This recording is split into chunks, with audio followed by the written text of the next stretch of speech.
அது ஏன் முதலமைச்சர் பேசுங்கன்னு சொல்லி மற்றவர்கள் கேட்டாங்களா? நான் கேட்கறது இல்லை. ஏன்னா முதலமைச்சர் பேசினா இப்படிதான் இருக்குங்கிறது என்னால் யூகிக்க முடியுது. மற்றவர்கள் அவரை பேச சொல்லி பார்க்கணும் ஆசைப்படுறப்ப அவர் யார் என்பதை வெளிப்படுத்தி கொண்டிருக்கிறார். அது சட்டமன்றமாக இருக்கட்டும், நேற்றைக்கு கூட கரூர் மேடையே அப்படித்தானே இருந்துச்சு. அவருடைய பாடி லாங்குவேஜ் என்னமோ துக்கத்துக்கு வந்த மாதிரி கருப்பு ஷர்ட்டெல்லாம் போட்டிருக்காரு. ஆனால் அவருடைய பேச்சிலேயோ அவருடைய உடல் மொழியிலேயே எந்த துக்கமும் வெளிப்படல. சினிமாவில் எப்படி ஒரு ரோலில் வந்து டைலாக் பேசுவாங்களோ அது மாதிரி தான் இருக்கே தவிர, அதான் உண்மை, தப்பாக எடுத்துக்காதீங்க. முதலமைச்சர் அவர்கள் அவர் முதல்வர் என்பதை உணர்ந்து செயல்படணும்.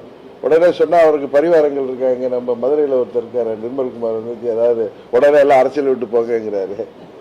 அரசியலை விட்டு தமிழ்நாட்டு மக்கள் யாரை வெளியேற்ற வேண்டுமோ அவர்களை உறுதியாக வெளியேற்றுவார்கள். அதுபோல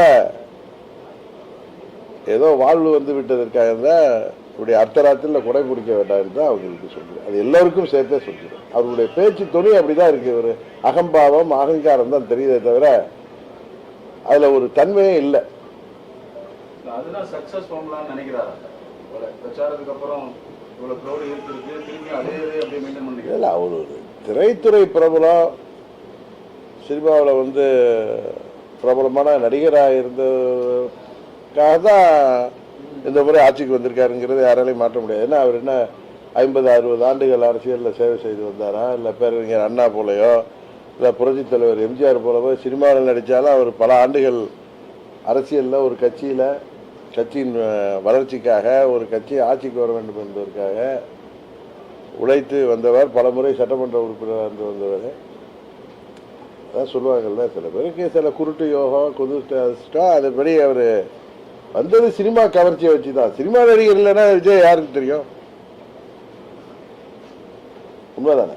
அதனால் அவர் வந்தது சினிமாவில் இருந்தால் அவருக்கு உள்ள அந்த ஃபெமிலியாரிட்டியை வச்சு தான். அவர் சொல்கிறாருல, வீட்டில் எல்லாம் குழந்தைகள்லாம் இல்லை டிவியில் பார்ப்பாங்கன்னு.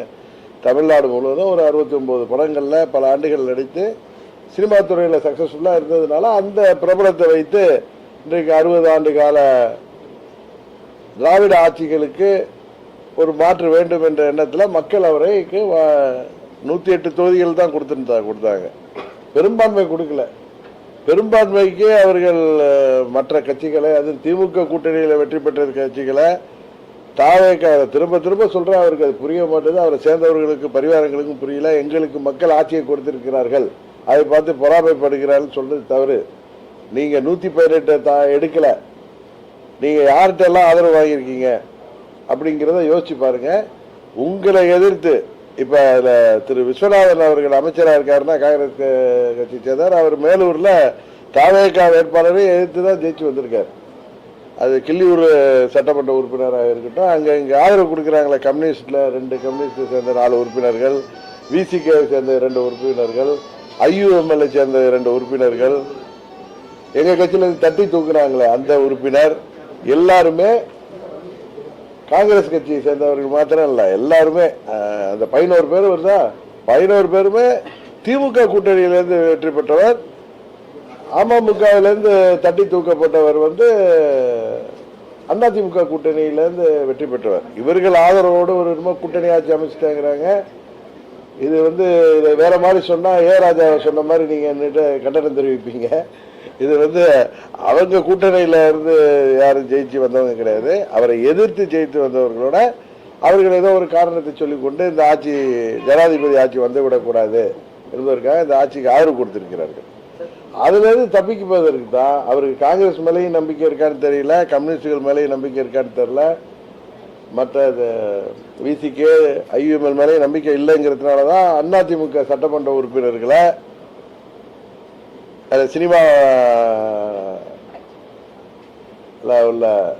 சினிமாவில் எல்லாம் அந்த ஆற்றல் இருக்குல்ல, அவருக்கு சினிமாவை வைத்து கிடைத்த அந்த ஆற்றல் மூலம் அவர்கள் இங்க உள்கட்சி பிரச்சனையால அவர்களையும் ரிசைன் பண்ண வச்சிருக்காரு. இது வரைக்கும் தமிழ்நாட்டில் இல்லாத ஒரு முன்னுதாரணத்தை இப்ப கரூர்ல திரு விஜயபாஸ்கர் ஜெயிச்சிருக்காருன்னா அவர் தாவேகா வேட்பாளரை வைத்து வெற்றி பெற்றவர். அவரை வந்து அந்த மக்கள் வெற்றி பெற செய்திருக்கிறார்கள். மக்கள் அவர் 5 ஆண்டு சட்டமன்ற உறுப்பினராக பணியாற்ற வேண்டும் என்பதற்கு தான் அவர் வெற்றி பெற செய்திருக்காங்க. அது விஜயபாஸ்கரா இருக்கட்டும், மற்ற அந்த 6 பேராக இருக்கும் அதிமுகலேருந்து ரிசைன் பண்ணவங்க அத்தனை பேருமே அந்த தொகுதியில் 5 ஆண்டுகள் சட்டமன்ற உறுப்பினராக தங்களுக்கு பணியாற்ற வேண்டும் என்று இரட்டை இலையில் வெற்றி பெற்றவர்கள். அவர்களை இந்த அவதார புருஷர் அவர்களுக்கு ஆட்சி அதிகாரம் இருக்கு, அவர்களா என்னை பார்த்து வந்துட்டாங்கன்னு சொல்றது ஒரு சின்ன குழந்தை கூட நம்பாது. அவர்களுக்கு ஏதோ கன்சிடரேஷன், ஏதோ அவர்களுக்கு நான் தருகிறேன் அது தருகிறேன் சொல்லதுனால தான் அவர்கள் வந்திருக்கிறார்கள். அதை தான் குதிரை பேருன்னு சொன்னா கோச்சிக்கிறாங்க அவங்க. அவரோட சேர்ந்து பெரிய ஒரு வைகோவும் கோச்சிக்கிறார். இன்னொரு கட்சி எம்எல்ஏ இன்னொரு கூட்டணியை ஜெயித்தவர்களை தங்களுக்கு ஆதரவாக அமைச்சர் பதவி கொடுத்து ஆட்சியில் வைத்திருப்பதும், எதிர்கட்சிகள் இருந்த சட்டமன்ற உறுப்பினர்களை ஆதரவாக வச்சிருப்பதும் ஒரு ஊழல் தான். அது ஒரு ஊழல் தான், லஞ்சத்தை சேர்ந்தா. அது மாதிரி 6 சட்டமன்ற உறுப்பினர்களை, அதிமுக உறுப்பினர்களை ரிசைன் பண்ண வச்சதும் ஊழல்ல தான் சேரும். அதனால இவங்க தூய சக்திங்கிறதெல்லாம் சும்மா தமிழ்நாட்டை அழிக்க வந்த நாசகார சக்தியாகத்தான் எல்லோரும் அதை பார்க்க தொடங்கியிருக்கிறார்.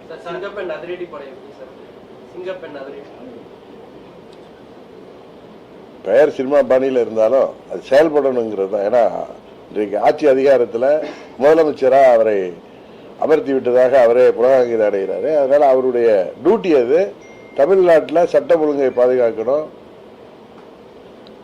பெண்கள் பாதுகாப்பை உறுதி செய்யணும், போதை மருந்து புழக்கத்தை தடுக்கணும். அதுபோல தமிழ்நாட்டில் பல வளர்ச்சி திட்டங்களை கொண்டு வரணும். அவர்கள் சொன்ன தேர்தல் வாக்குறுதிகளை விவசாயிகளை ஏமாற்றியது போல் ஏமாற்றாமல் அவற்றை எல்லாம் நிறைவேற்றணும். இன்னும் சில பேர் அவர்களுக்கு ஆதரவாக ஓராண்டு டைம் கொடுக்கணும், 6 மாதம் டைம் கொடுக்கணும் அப்படின்லாம் சொல்றாங்க. அது வளர்ச்சி திட்டங்களுக்கும் தேர்தல் வாக்குறுதிகளை நிறைவேற்றுவதற்கும் அவர்கள் கால அவகாசம் எடுத்துட்டோம். 5 ஆண்டுகள் கூட எடுத்துக்கிட்டு தேர்தல் வாக்குறுதிகள் நிறைவேற்ற மாதிரி வாக்குறுதிகள் கிடையாதுங்கிறது எல்லோருக்குமே தெரியும். ஏற்கனவே திமுக எப்படி அதிலெல்லாம் கஷ்டப்பட்டாங்கிறது தெரியும். அதனால தமிழ்நாட்டிற்கு வேலைவாய்ப்பை பெருக்குவதற்கு வளர்ச்சி திட்டங்களை கொண்டு வர வேண்டும். அதுபோல அடிப்படை வசதிகளை தொடர்ந்து பராமரிக்க வேண்டும். இதையாவது அவர்கள் ஒழுங்காக செய்ய வேண்டும். அதை செய்வதற்கு யாரும் அவங்களை போய் குறை சொல்லல. அவர்கள் இது போல மேடைகளில் ஏறி மற்றவர்களை பற்றி தவறாக பேசுவதற்கும், அவர்கள் வானத்திலிருந்து குதித்தது போன்று அவர்கள் காட்டிக்கொள்வதற்கும், அவர்கள் தேவதூதர்கள் போலவோ அவதார புருஷர்கள் போலவோ, எனவே தமிழ்நாட்டை காப்பாற்ற வந்த மீட்பர் போலவோ அவர் பேசுவதோ அவரை சேர்ந்தவர்கள் பேசுவதற்கு தான் எதிர்கட்சிகள் பதில் சொல்கிறார்கள். விவசாய கடனை ரத்துப்படி செய்ய சொல்லி எந்த விவசாயிகளும் கேட்கல. ஆட்சிக்கு வந்த உடனே இவங்க இந்த ஏமாற்று வேலை பண்றதுதான், அவர்களை ஏமாற்றியது தான். விவசாயிகளும் போராடுறாங்க. ஒரு விவசாயி கூட இறந்துட்டாரு, அவர் வீட்டில் யாருக்கும் வேலை வாய்ப்பை கொடுத்தா அது எல்லாரும் பாராட்டுவார்கள். இவங்க கூட்டத்தில் இறந்து போனவர்களுக்கு இவர் வேலை வாய்ப்பை கொடுப்பது தான் இன்னைக்கு விமர்சனத்துக்குள்ளாகுது. அன்றைக்கு இந்த விவசாய கடன்களை முழுமையாக தள்ளுபடி செய்ய வேண்டும், எங்களை ஏமாற்றக்கூடாது என்று போராடிவிட்டு வீட்டுக்கு சென்ற விவசாயி தலைநகரை சேர்ந்தவர் இறந்தாரே, அவர் வீட்டில் உள்ளவங்களுக்கு வேலை வாய்ப்பு கொடுத்தால் அது உறுதியாக எல்லோரும் பாராட்டுவார்கள். அதனால மக்களை ஏமாற்று வேலையில் செய்யாம எதிர்கட்சிகள்லாம் தவறான முன்னேற்றத்தை காட்டி எதிர்கட்சி சட்டமன்ற உறுப்பினர்களை சுரண்டாமல், எதிர்கட்சியினரே ஆசை வார்த்தை கட்டி ஆளுங்கட்சி என்று பிள்ளை பிடிப்பது போல் பிடிப்பதை நிறுத்திவிட்டு ஆட்சி செய்ய வேண்டும் என்பதுதான் எதிர்கட்சிகளின் குரலாக இருக்கிறது.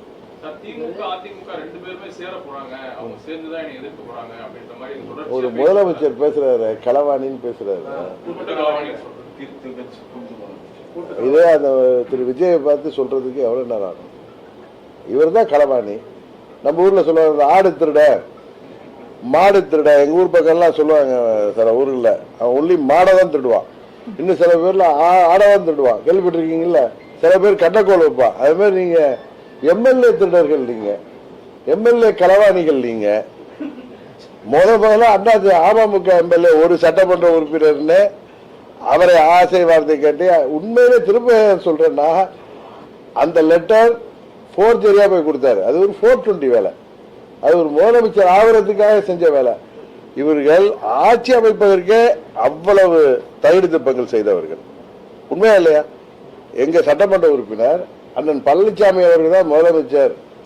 அவர் முதலமைச்சராக இருக்கிறதற்கு ஆதரவாக என்னோட கையெழுத்து போட்டு 5 மணிக்கு கொடுக்கிறார்.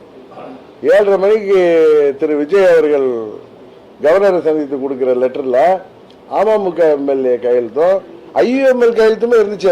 அது ஐயுஎம்எல் மறுத்தாங்க. அதை பார்த்து தான் நான் கவர்னர் அப்பாயின்மெண்ட் வாங்கிட்டு போய் பார்த்து எங்க எம்எல்ஏ எனக்கு தான் லெட்டர் கொடுத்துருக்காரு, நான் அவரை தொடர்பு கொண்ட எனக்கு கிடைக்கல. ஒன்று அவரை என்னால் தொடர்பு கொள்ள முடியல. ஒன்று இந்த லெட்டர் ஃபோர்ஜரியா இருக்கும், இல்லை குதிரைப்பேரமா இருக்குன்னு அன்னைக்கு சொன்னேன். அவங்க இல்லை ஃபோர்ஜரி இல்லை, ஏன்னா அவங்க பயந்துட்டாங்க. அது ஃபோர்ஜரி லெட்டர் இல்லைன்னு காமிக்கிறதுக்கு அந்த எங்க அப்பா குதிரைக்குள்ள இல்லைன்னு அந்த திருட்டு வீடியோவை விட்டாங்க. ஸோ அப்போனா என்ன குதிரைப்பேரம் தான். ஒருத்தர் நீங்க விருப்பப்பட்டு ஆதரவு கொடுத்திருந்தா அவரை சட்டமன்ற உறுப்பினரை கவர்னர்கிட்ட அழைச்சிட்டு போயிருக்கணும், இல்லை அவருடைய ஒரிஜினல் கடிதத்தினாலும் கொண்டு போயிருக்கணும், இல்லை அவரை உங்க அலுவலகத்தில் அழைத்து உங்களுக்கு ஆதரவா கடிதம் வாங்கி போட்டோ எடுத்துட்டு போய் கொடுத்துருக்கணும். எதுவும் இல்லாம நீங்க ஒரு லெட்டரை கொடுத்துட்டு செராஸ் காப்பியை கொடுத்துட்டு அந்த சட்டமன்ற உறுப்பினரை அவரே கவர்னர்கிட்ட மறுத்து நான் கொடுத்த லெட்டர் இல்லைன்னு கொடுத்த கவர்னரிடம் கொடுத்த கடிதம் காப்பி என்கிட்ட இருக்கு, நான் காமிச்சேன். போலீஸ் ஸ்டேஷன்ல கம்ப்ளைண்ட் கொடுத்தாரு. இதுல யாரு களவாணி? எம்எல்ஏ களவாணி யாரு? அதே மாதிரி மற்ற கட்சிகளை இப்படி ஏதோ வெற்றி பெற்று விட்டோங்கிற அகம்பாவத்தில் இவர் பேசுவது வன்மையாக கண்டிக்கிறது. எம்ஜிஆருடைய அன்பையும் ஜெயலலிதாவுடைய வீரத்தையும் அவருடைய தலைவராக பார்க்கறது விஜயபாஸ்கர் சொல்லியிருப்பாங்க. அவருக்கு என்ன கன்சிடரேஷன்ல எதுக்காக அவர் என்ன திரு ஏபிஎஸ் மேல கோவம் வருது, சட்டமன்ற உறுப்பினரை பதவியை காலி பண்ணிட்டு அதை ராஜினாமா செய்துட்டு ஒரு கட்சிக்கு போக வேண்டிய அவசியம் இருக்கா? எனக்கு இதை விட விஜயை விட இன்னும் அழகா தமிழ்ல பதில் சொல்ல தெரியும். எங்கேயோ கோச்சிக்கிட்டு எதுக்கோ போனாங்க மாதிரி இவர்களெல்லாம் வர வைக்கிறது என்னங்கிறது தெரியும். இதுல இன்னொன்னு இந்த நேரத்தில் விளக்கம் கொடுக்கணும். திமுக அதிமுக சேர்ந்து ஆட்சி அமைக்க இருந்தார்கள், 2 பேரும் கூட்டு களவாணிகள் சொல்றாரு. நீங்க பண்ணிருக்கிறதே களவாணி வேலை தானே. திமுக கூட்டணியில் இருந்த கட்சிகளை நீங்க களவாணி அவங்களோட ஆதரவோட அவங்களுக்கு மந்திரி பதவி கொடுத்து ஆட்சி அமைச்சிருக்கீங்க. அமமுக எம்எல்ஏவை களவாண்டு தான் நீங்க லெட்டர் வாங்கி கொண்டு கொடுத்தீங்க. இன்றைக்கு 6 பேரை ரிசைன் பண்ண வச்சதே ஒரு களவாணித்தனம் தானே. அதனால உண்மையான ஒரிஜினல் களவாணி திரு விஜய் அவர்கள் தான். முன்னாடி உள்ள முதலமைச்சர் எல்லாம் அதிகமா பேசுறாங்க, செயல்ல இல்ல. இவர் செயல் அதிகமா இருக்கு, பேச்சு கம்மியா இருக்கு. அதான் அவரே சொல்றாரு, talk less work more, reel less work more தான் அவரை பார்த்து நம்ம சொல்லணும். லெஸ் ரீல் போடுங்க, ரீல் விடுறத நிறுத்துங்க. நான் முதல்ல இருந்து சொல்லிட்டு இருக்கேன், ரீல் விட்டு ஆட்சிக்கு வந்தீங்க, இப்ப ரீல் போட்டு ஆட்சிக்கு வந்தீங்க, இப்ப ரீல் விட்டு ஆட்சியை தொடரலான்னு பாக்குறீங்க. தமிழ்நாட்டு மக்கள் உங்களை ஆட்சியில் அமர்த்தியதாக நீங்க சொல்கிறீர்களா? அவர்கள் எல்லாத்தையும் பார்த்துட்டு தான் இருக்காங்க. உங்களை விட பெரிய ஜாம்பவான்கள் எல்லாம் பார்த்தவர்கள் தான் தமிழ்நாட்டு மக்களும் இன்றைக்கு இருக்கிற திராவிட கட்சிகளும். உறுதியாக உங்களை தேவையான பதிலடியை தமிழ்நாட்டு மக்கள் மூலம் நாங்கள் தருவோம்.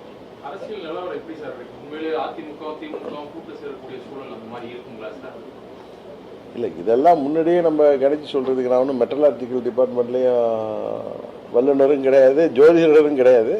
சூழ்நிலைகள் முடிவு செய்யும். இப்போ யாராவது நீங்கள் யாரும் எத்தனையோ முறை என்ன பார்த்துருக்கீங்க, விஜய் ஆட்சிக்கு வருவாரான்னு யாரும் சொன்னீங்களா?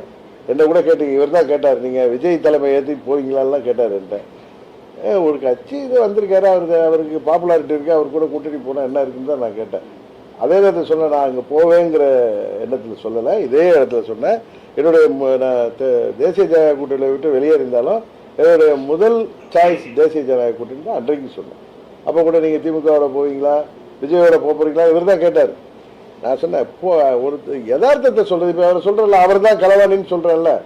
ஏன்னா திமுகவுக்கு அதிமுகவுக்கு வக்காலத்து வாங்கி சொல்லல, இன்னொரு கட்சியை களவாணின்னு சொன்னா அப்புறம் நீங்க செய்த களவாணித்தனத்தை நாங்கள் சொல்லி தானே ஆகணும். அதே போல நான் யதார்த்தத்தை தான் சொல்றேன். எனக்கு விஜயை பார்த்து போட்டியும் கிடையாது, பொறாமையும் கிடையாது.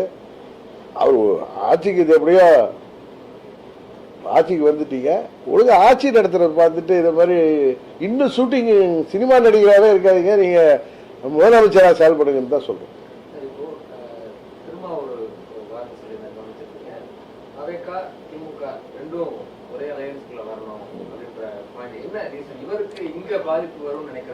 இல்ல இல்ல இல்ல, அவர் பாஜக எதிர்க்கணுங்கிறதுக்காக தாவேக்காவும் திமுகவும் ஒரே அணியில் வரணும்னு சொல்றாரு. அது ஒரு பொலிட்டிக்கல் ஸ்டேட்மெண்டாக தான் நான் பார்க்கிறேன். அதே மாதிரி தான் திமுகவும் அதிமுகவும் ஒன்னா வருமா வர்றதுக்கு வாய்ப்பு இருக்கான்னு கேட்குறீங்களா? ஒரு பொலிட்டிக்கல் சிச்சுவேஷன் யாரை வேண்டுமானாலும் ஒன்று சேரும். அதுதானே இது வரைக்கும் கடந்த காலத்தில் பார்த்துருக்கோம். பேரறிஞர் அண்ணாவும் ராஜாஜியும் ஒன்று சேர்ந்திருக்காங்க, சரிதானே? அதனால பல முன்னுதாரணங்கள் இருக்கு. அதனால நீங்க இதையெல்லாம் வந்து இது நடக்குமா அது நடக்குமா இது கூடாதா அப்படிங்கிறது இப்ப திமுக கூட்டணியில ஜெயிச்ச கட்சிகளை தன் பக்கம் இழுத்து இல்ல அவர்கள் போய் ஆதரவு கொடுத்து அமைச்சர் பொறுப்புல தாவேகா கூட்டணியில இருக்கிறது நியாயம்னா எந்த கூட்டணியும் நியாயம்தான். அரசியல் சூழ்நிலை தான் முடிவு பண்ணுறீங்களா சார்? அதிமுக திமுகவோட ஃபியூச்சர் சூழ்நிலை தான் முடிவு பண்ணும். எதுவுமே சூழ்நிலை தானே.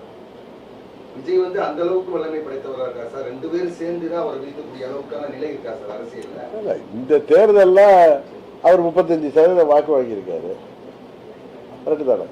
எங்க கூட்டணி 23% வாங்கியிருக்கு, திமுக கூட்டணி அதை விட அதிகம் வாங்கியிருக்கு. நீங்க அப்படித்தானே பார்ப்பீங்க. அவரு இப்ப நீங்க 108 சீட்ல ஜெயிச்சதுனால நீங்க அவர் பலம் பொருந்திய கட்சின்னு பார்த்தா அதை வீழ்த்துவதற்கான வீரத்தை எதிர்காலத்தில் வரும் தேர்தலில் மற்ற கட்சிகள் எடுப்பதில் ஒன்றும் தவறு இல்லைல்ல. சார், இந்த தொழில்துறை ஹிண்டாய் கம்பெனி வந்து ஆந்திர கவர்மெண்ட்டுக்கு போக போறாரு. இதுல எதுலையுமே கான்சன்ட்ரேட் பண்ண மாட்டாங்க, பூராத்தையும் வளர்ச்சி திட்டங்கள் தான் பண்ணாங்க, அந்த மாதிரி போகுது. அதனால கொஞ்சம் கான்சன்ட்ரேட். உண்மைதான் அவர் சொல்றது உண்மை. அவர்கள் வந்து இந்த ஆட்சி கவிழ்ந்து விடுமோங்கிற பயத்துல திரு விஜய் அவர்கள் இருக்கிறார். காங்கிரஸ் கூட அவங்க நம்புறாங்க, மற்ற கட்சிகளை நம்புவதற்கு பயப்படுறாங்க. அதனாலதான் அதிமுக எம்எல்ஏக்கெல்லாம் ரிசைன் பண்ணா இன்னும் ஒரு 4-5 மாதங்கள்ல மறுபடியும் ஒரு இது வந்துச்சுன்னா நம்பிக்கையில்லா தீர்மானம் வந்தா இவர் எம்எல்ஏ அசம்பிளி ஸ்ட்ரென்த் கம்மியா இருக்கும். அப்ப இருக்கிறத வச்சு அது பெரும்பான்மை காட்டி விடலாம்ங்கிறதுக்காக தான் அவர் வந்து அதிமுக அவர்களை சதி செய்து ரிசைன் பண்ண வைக்கிறார். அது வந்து இந்த தேர்தலுப்பே இன்னைக்கு இந்த சென்னை தலைமை நீதிபதி தலைமையிலான அமர்வே நேற்று அது 5 தொகுதிகளில் வந்து தேர்தல் நடத்த அறிவிப்பு கூடன்னு சொல்லியிருக்காங்க. அதனால அது தேர்தல் நடக்காம இருக்க விஜய்க்கு அது வந்து சாதகமான ஒரு சூழ்நிலை உருவாக்குவதற்காக செய்த இது ஒரு தந்திரமான நரித்தனமான களவாளித்தனமான நடவடிக்கை தான் சட்டமன்ற உறுப்பினர்களை ரிசைன் பண்ண வைப்பது. அதுலதான் அவங்க கான்சென்ட்ரேட் பண்றாங்களே தவிர வேற எந்த வளர்ச்சி திட்டத்திலையும் அவர்கள் ஒன்றும் கான்சென்ட்ரேட் பண்ணல. சும்மா ரீல்ஸ் போடுறாங்க, அவ்வளவுதான். ஏன்னா ரீல்ஸ் போட்டு மக்களை ஏமாற்றி ஆட்சிக்கு வந்த மாதிரி இப்ப அது நடந்ததா இது நடந்ததா போடுறாங்க. அவங்க உண்மையிலே இப்ப செயல்படுறது கரூர்ல வந்து பேசியது இதெல்லாம் பாத்தீங்கன்னா அவர் வந்து ஒரு தேர்தலுக்கு முன்பு பேசிய அதே ஸ்டைல பேசுறதுக்கு காரணம் ஆட்சி கவிழ்ந்து விடுவோங்கிற பயத்துல ஆட்சியை காப்பாற்றிக் கொள்ள வேண்டுங்கிற பயத்துல தான் செயல்படுறாங்க தவிர வேற தமிழ்நாட்டு வளர்ச்சி எதுலையுமே அவர்களுக்கு எந்தவித ஈடுபாடும் இருப்பதாக தெரியவில்லை.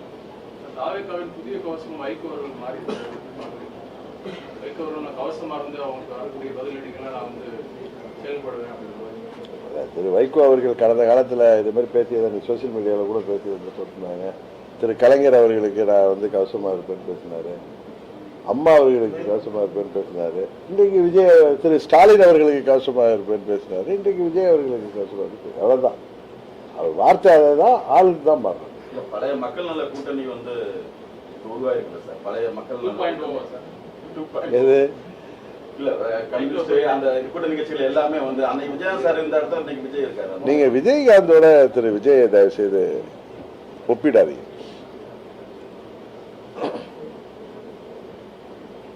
அவர் வந்து வெளியில எங்கேயும் நடிக்கிறார், சினிமாவில் நடிச்சதோட சரி, பொது வெளியில நடிக்க மாட்டார், யதார்த்தமா இருப்பார்.